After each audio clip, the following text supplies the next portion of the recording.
Bye, babe. We're having a baby. We're about to embark on a journey of a lifetime. Now, this adventure is going to take us all over the world. We're going to hear stories and talk about ideas that you will never forget. You can think about us as your tour guides. We're here to point out some good stuff to stop and look at along the way. So Alpha is 12 sessions designed to engage us in a conversation about some of life's most important questions. We want to provoke you to think about what you believe and how you feel about certain faith issues. This isn't going to be a lecture where Ben and I do all the talking. Instead, during Alpha, you're going to get a chance to talk in small groups and ask questions as they come up. But before we go any further, I'm Ben, this is Jason, and we want to welcome you to Alpha.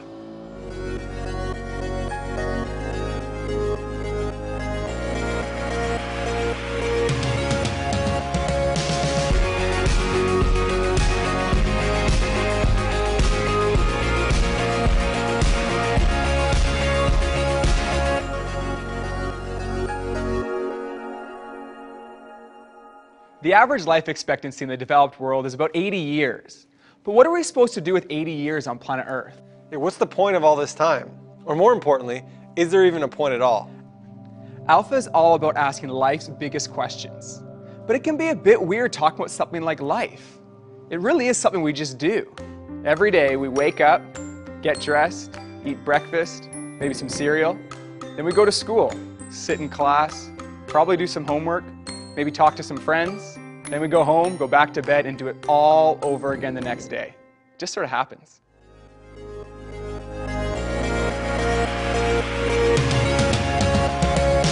That's quite hard. I don't know. I don't know. Maybe the bungee jumping? Yeah, something nuts like cliff diving, you know. Skydive, kayak, hike.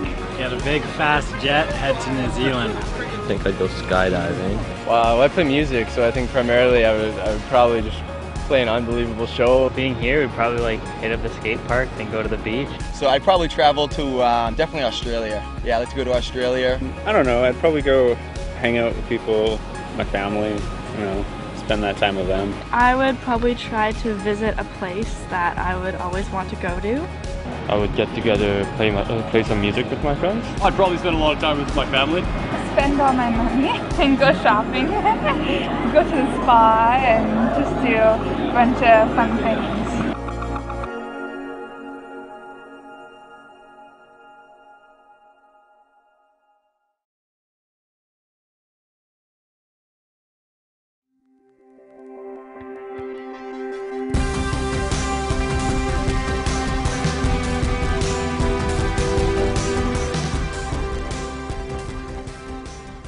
If I actually only had 24 hours left to live, I wouldn't waste my time cleaning my room or washing my car or doing homework.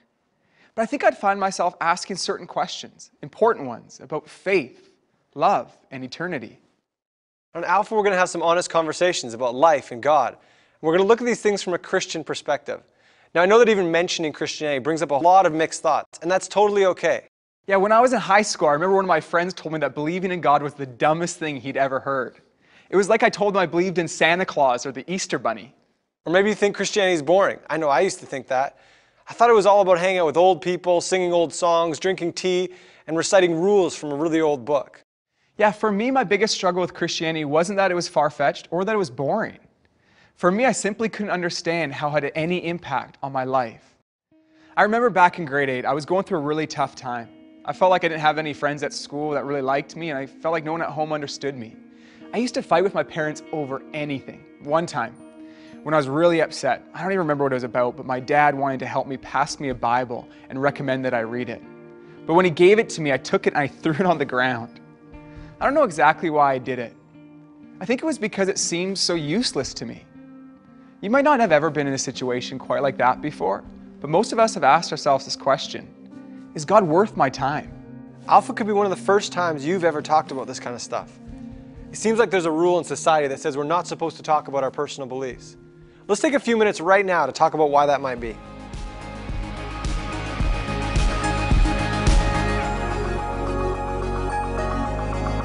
For some reason, the class of things, the boundary that we draw around what religion is and what faith is, we say those things are highly individual and should not be discussed and definitely should not be criticized. I don't know, I don't find it awkward, but because I'm from a place in which everyone is Catholic, so. Maybe people are against a religion, that's why they don't want to talk about it. I'm personally not religious at all, but I'm not really afraid to talk about that because it's what I believe. I feel like everybody should do that. It's something that people are so passionate about, right? If I was to come up to you and ask you to, in a brief conversation, justify your entire mindset, things might get a little heated. People fear being rejected.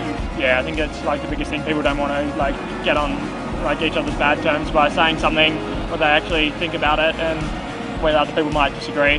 Just keep it to yourself, that's what I say.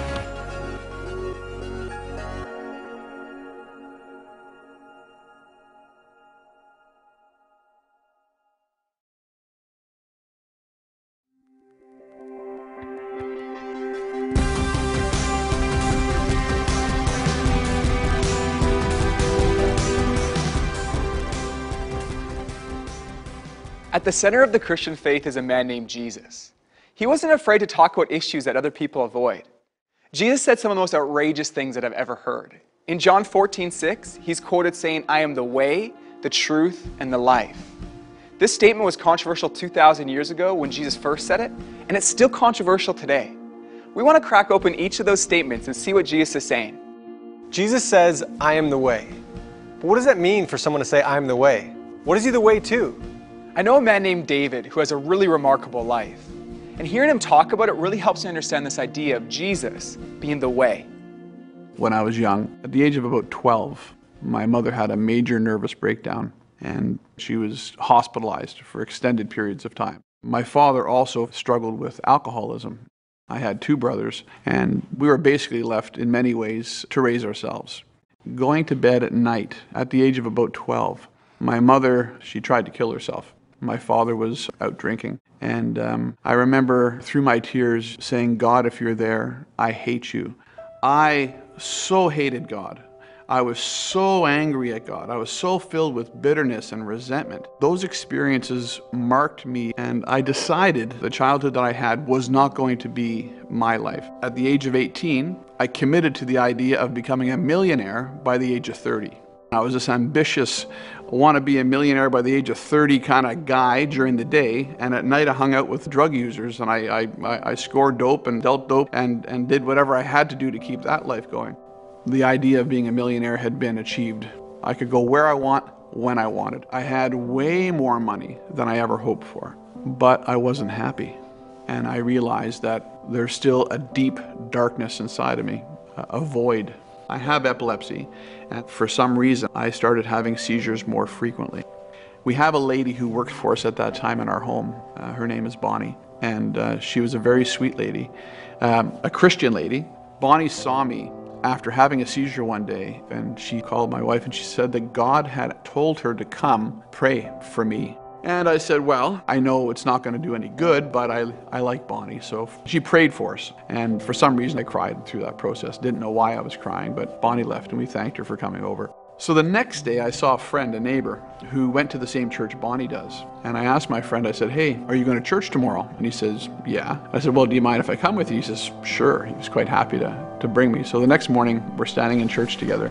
And as the worship music begins, for some reason, I begin crying. And I don't know why I want to cry, but I'm crying and I can't control myself. And I'm doing everything in my power not to cry, but tears are running down my face.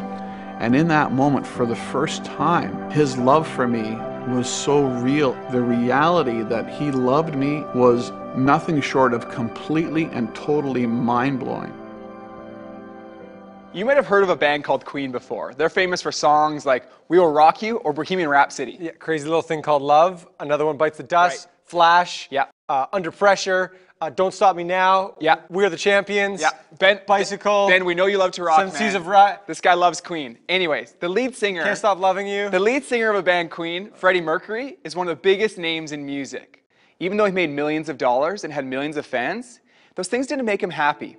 In an interview shortly before his death, he admitted that he was lonely. He said, "You can have everything in the world and still be the loneliest man. And that's the most bitter type of loneliness. Success has brought me world idolization and millions of dollars, but it's prevented me from having the one thing we all need, a loving, ongoing relationship." When Jesus said, I am the way, he was responding to that need. He's saying, I am the way to a loving and lasting relationship with God. So I've heard of people saying that they know if something is true, but I've never heard of anyone claiming to be the truth. But Jesus goes on to say, I am the truth. I want to clarify this word truth because it can mean different things for different people. Maybe you've heard somebody say, well, that's true for you, but I don't personally believe it. Now this sounds polite, but it falls apart quickly. If we're talking about facts, if something's true, isn't it true for everyone? And if something's not true, isn't it not true for anyone? For example, imagine you find yourself on the edge of a cliff and someone says, I believe I can fly, I'm going to jump. You wouldn't be like, well, that might be true for you, but I don't personally believe it. No, you'd say, don't jump, you're crazy. Whether you believe in gravity or not, it's real. And when we talk about the message of Christianity, we're not talking about something that's only true for a select group of people. The author of the Chronicles of Narnia, C.S. Lewis, put it this way. Christianity is a statement which, if false, is of no importance, and if true, of infinite importance. The one thing it cannot be is moderately important. So much of the world has been shaped by people who believe that Jesus really is the truth. Some people say that faith and science can't mix, but some of the most influential voices in science throughout history have been Christians. Galileo and Copernicus, Newton and Mendel. I'm personally inspired by Francis Collins. He was the director of the Human Genome Project, a project that's at the forefront of scientific discovery about our DNA. He's one of the most respected geneticists in the world. And in one of his books, he writes about how he became a Christian without having to compromise his intellect. Some people think that any intelligent person could not believe in Jesus.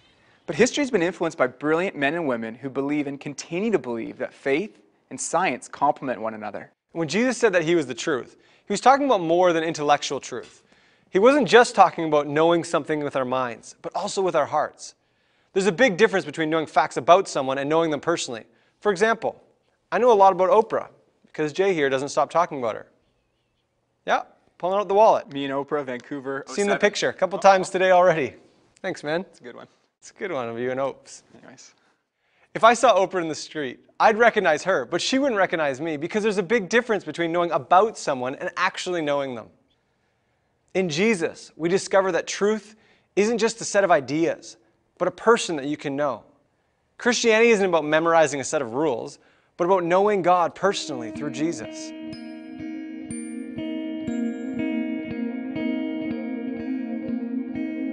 I could ask God one thing. Why he chooses to base everything off faith? I'd probably just go with why. Probably just the generic, what is the purpose of all of this? Why is there terrorism? Probably what happens after you die. What happens after we die? Maybe just like the things that I've been struggling with in my life. Maybe, just a word from him about how to get beyond that. What should I do next? Why are you so obsessed with being praised all the time? What's going on? What happens when I die? Why haven't you shown us yourself? I'm interested in how the universe was created and what is after you die. Why are there so many frailties with the planet? I'd ask him, come on, tell me the truth. Is Earth really it? Is it the only life planet? Come on.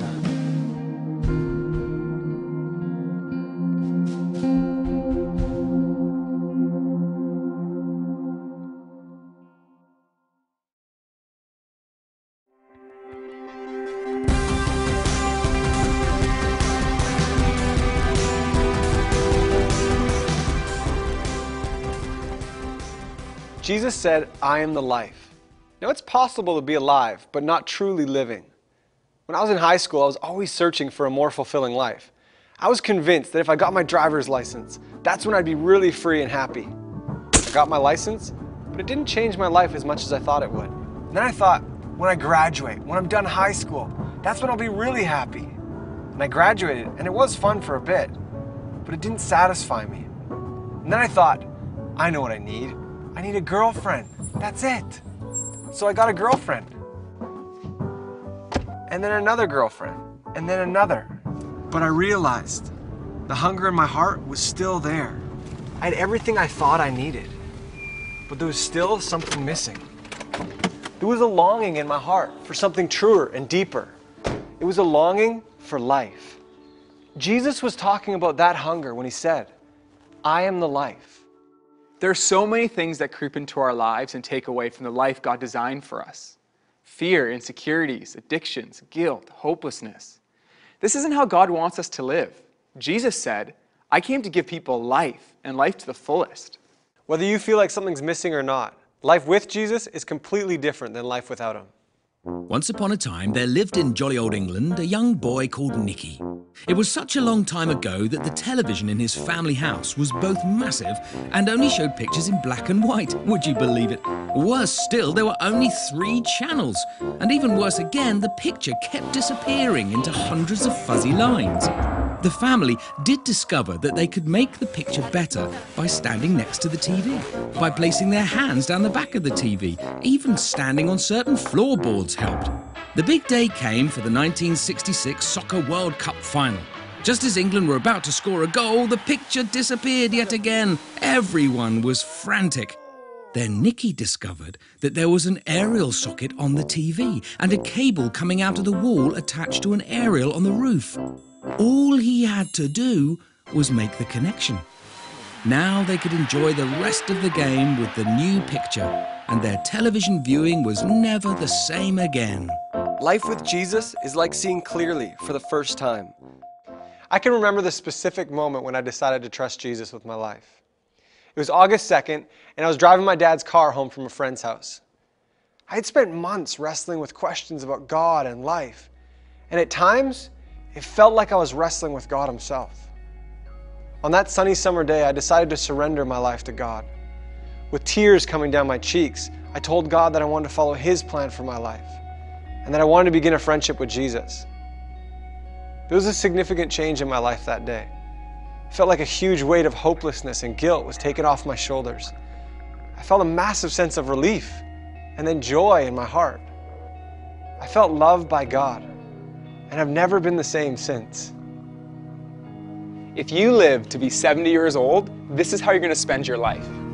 You're going to spend 20 years and 3 months asleep, 10 years and 5 months watching TV, 7 years and 6 months eating and drinking, 5 years and 9 months in some form of transportation, 18 months waiting in line, and 6 months at red lights. It's alarming to think that some of us will spend more time at red lights than we will talking about important issues of faith and life. We're going to take some time to ask some of life's biggest questions and explore the life and words of Jesus. You have approximately 570,000 hours left to live, and we want to invite you to spend less than 24 of them with us on Alpha.